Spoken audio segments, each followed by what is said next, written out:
The sun was sinking below the waves when Captain Cale Red Hand Varen glimpsed a gleaming shape on the horizon. Rumors of a holy treasure ship had been circulating for years. This vessel, the Divine Compass, was rumored to hold not only wealth beyond belief but relics from ancient gods that could grant unimaginable powers. Cale's crew of misfit pirates, former soldiers, outcasts and dreamers, had given everything for this hunt, and they weren't about to turn back now. The Divine Compass was no ordinary vessel. Built by an elusive order of monks known as the Celestial Brotherhood, it was laden with gold, jewels, and artifacts believed to channel the divine itself. But this holy ship was guarded by a deadly force, a mercenary crew bound by blood oaths and arcane charms, prepared to die to protect it. The first attack came just before midnight. The salty wind stung Cale's face as he ordered his ship, the Sea Wraith, to pull alongside the Divine Compass. Cannons fired in a roaring symphony, splintering wood and igniting fires across both decks. Screams echoed as grappling hooks flew, latching onto the holy ship.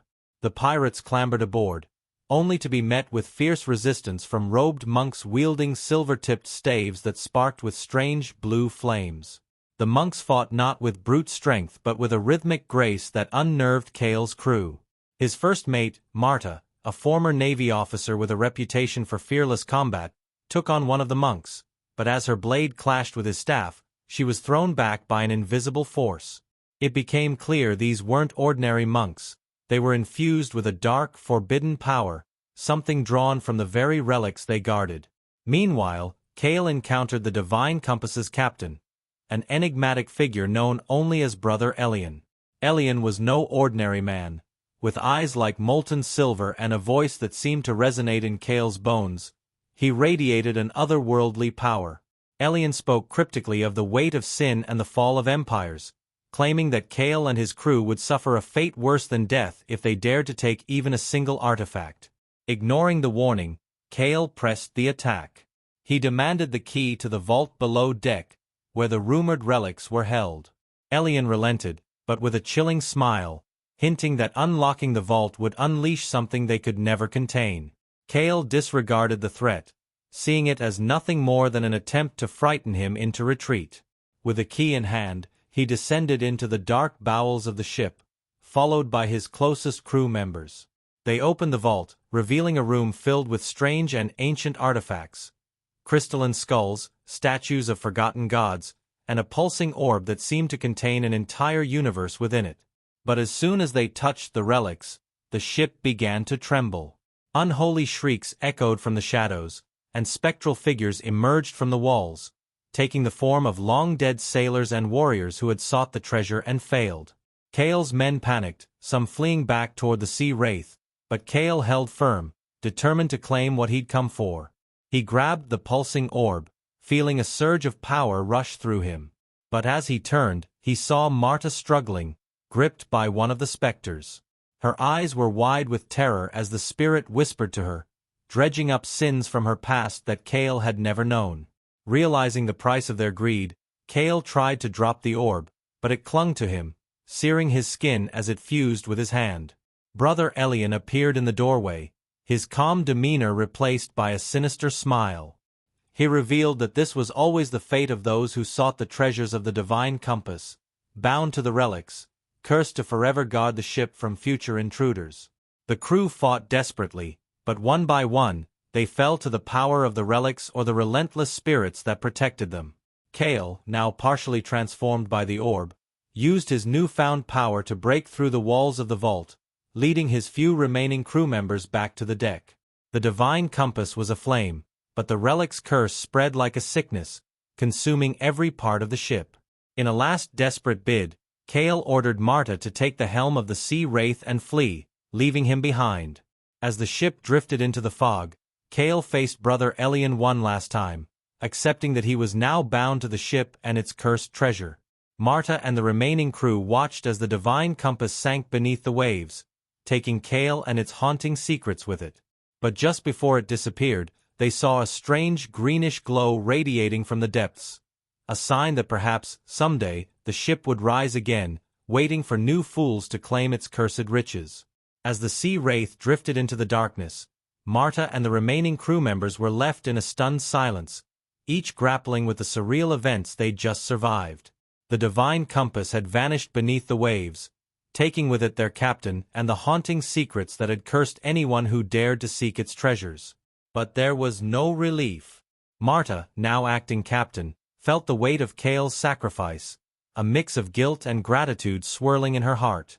She tightened her grip on the helm, vowing silently to honor her captain's memory by leading the crew to safety. The fog grew thicker around them, swallowing the starlight and wrapping the Sea Wraith in an eerie quiet. The men were pale, whispering in hushed tones, casting nervous glances back at the dark waters where the divine compass had sunk.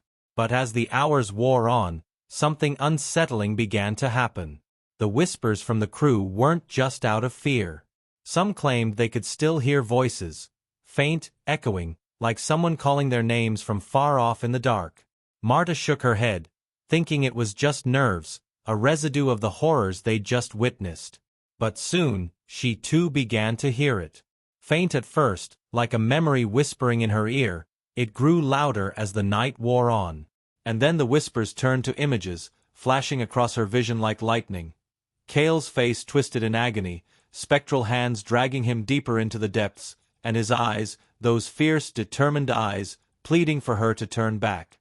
"It isn't a natural storm," she whispered, gripping the helm tightly. The Sea Wraith was being drawn back, almost as if an invisible current was pulling them toward the spot where the divine compass had gone down. The crew's whispers turned to shouts. Shadows seemed to rise from the mist, figures of men and women from countless ages past, their faces hollow and mournful, their fingers pointing accusingly at Marta and the crew. One by one, the men began to lose their senses, some babbling prayers, others running to the railings as if compelled to jump overboard.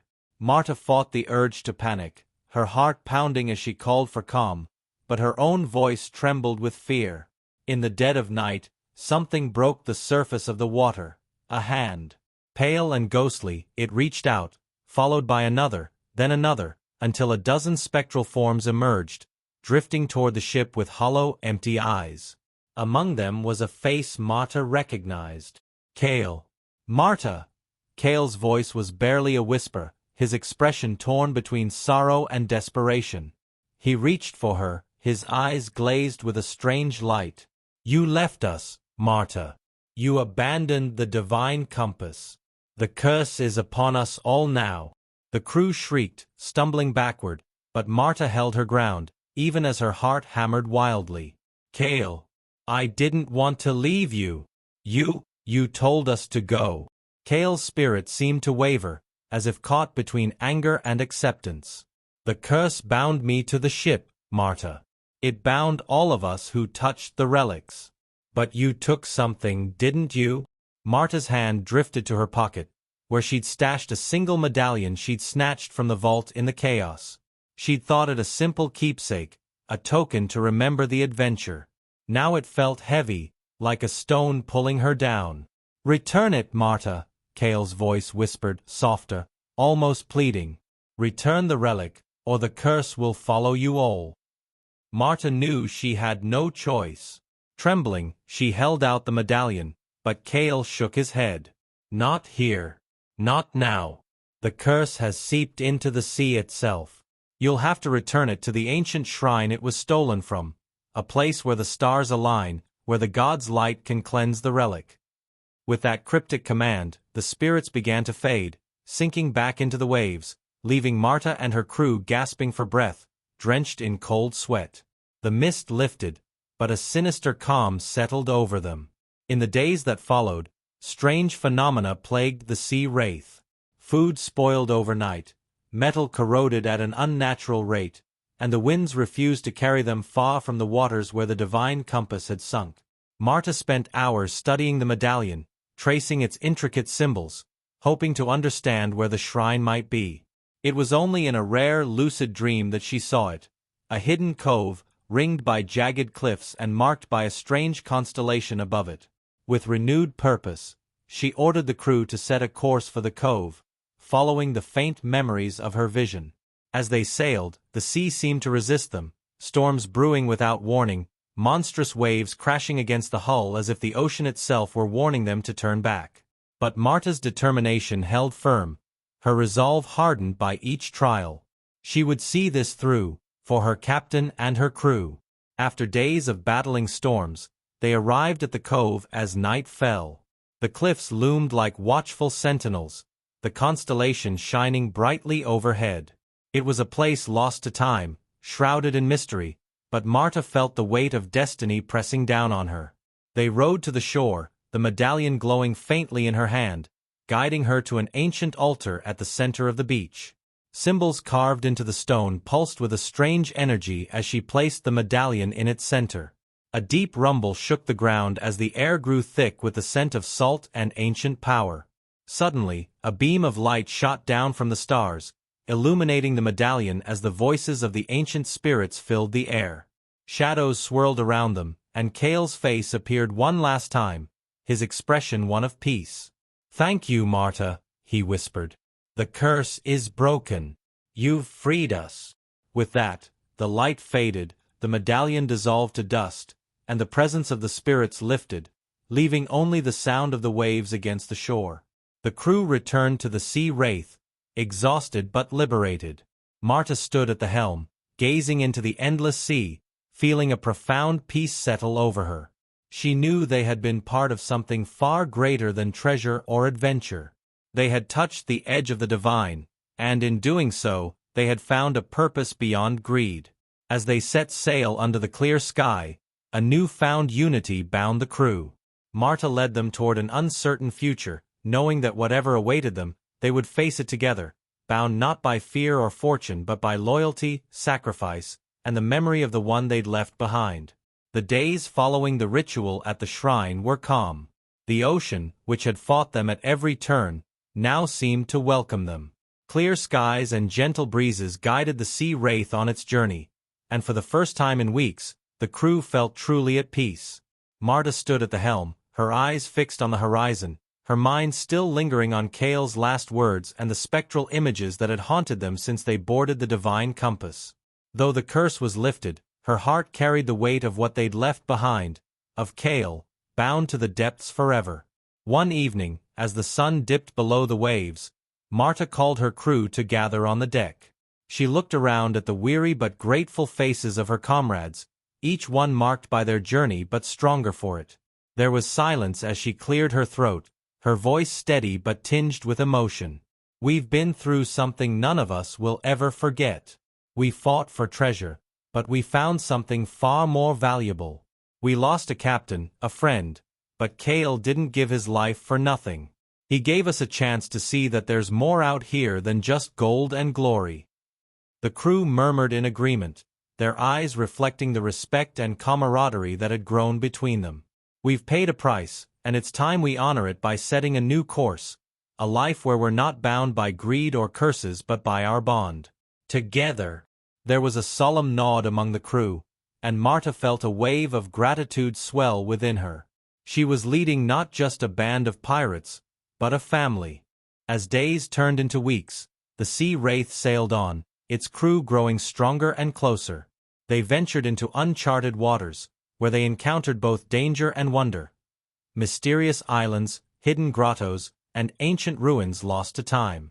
They no longer chased rumors of treasure ships or godly relics but sought adventure for its own sake, for the thrill of exploring the unknown, knowing that each journey brought them closer as a crew. One evening, Marta found herself on deck, gazing up at the stars. The memory of Kale's sacrifice was still fresh, but now it brought her a sense of peace rather than sorrow. She imagined him out there, a silent guardian in the night, guiding them from beyond. But her reflection was interrupted by a sound, a faint whisper on the wind. It was a voice she recognized, warm and familiar. "Kale. Look after them, Marta. Keep them safe." Marta smiled, feeling a warmth spread through her chest.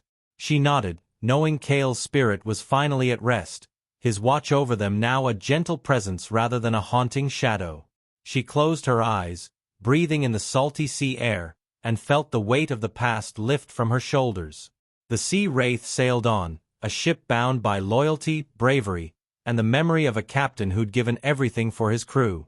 The legend of Captain Cale Red Hand Varen would live on in the hearts of those he'd left behind, and with Marta at the helm, the Sea Wraith continued its journey through uncharted waters, not as a cursed vessel, but as a beacon of freedom and honor on the open sea. As the stars glittered above, Marta felt the thrill of the unknown ahead of them, knowing that whatever lay beyond the horizon, she would face it with courage, loyalty, and the memory of Cale's final sacrifice. Their story would become a legend, a tale of friendship, bravery, and the power of redemption. And thus, the saga of Holy Ship. Volume 1 drew to a close, the echoes of Cale's laughter and courage guiding the Sea Wraith and its crew ever onward.